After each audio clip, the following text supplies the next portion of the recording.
You know that bent test theory, like you escape something because you did something or something happened. I always believe that my guardian angels looked out for me. There's some stories that I think and look back and I'm like, wow, I can't believe it. And one of them is this one.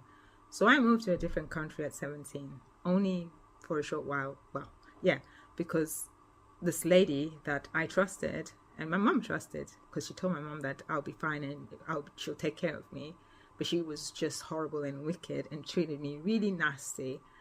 um I went to live with her and turned out she wasn't nice.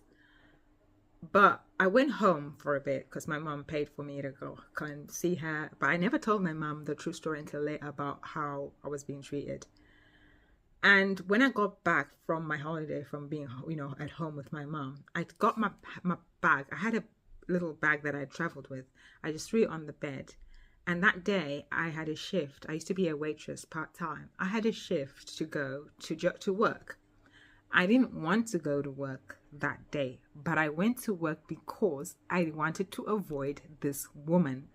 So the way I coped with it was I would work. So she used to work, I think it was 9 till 5, and I would work 4 till 12, and then we wouldn't like meet or see each other. So I would work 12 midnight and then come home. She would get up and she would go to work. So that's how I used to avoid her. And eventually I did leave. And because of that day when I came home tired, didn't want to go to work, I chose to go to work in order to avoid her, which is very interesting because I don't think she realized how horrible she was, to the point where she invited herself to my wedding, and I'm thinking, I don't even like you. I've never told her, like, I don't think she realizes how nasty she was. Anyway, that is not the story. So I go to work. I come back after midnight after work, and the door has changed to the flat where we live. So it's changed from what I know it to be. And I'm like, what's going on? And we had bagel bars, and the bagel bars had been removed. So I knock on the door. She opens the door, and everything is just different. The whole atmosphere is different. And I'm like, what's wrong? And apparently, about 4 hours after I left, 4 or 5 hours, I don't know, 8 or 9, four guys rocked up and knocked on the door claiming to be policemen. And that they need to come in because of certain things. I don't know what story they made up, but they flashed these fake things to say they were police. So she went in. So they were let in. Only to discover, no, these guys were not good people. They were thieves.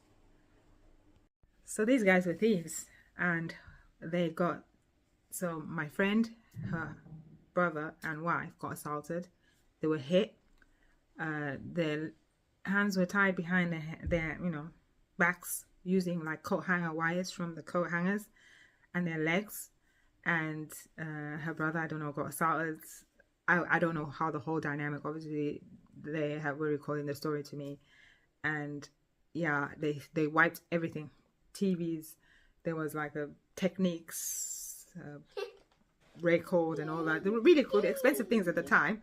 They wiped everything, including clothes, and they used the bag, one of my bags, that I'd thrown on the bed, and they packed stuff in there, and they took the stuff and left.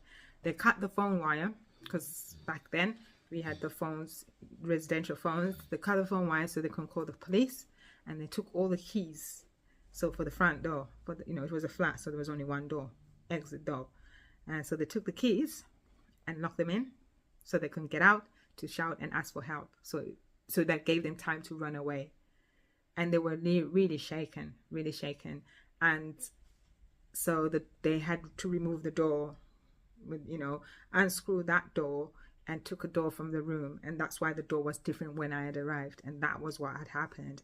And I really thought, I'm like, oh my God. And this was because I wasn't going to go to work.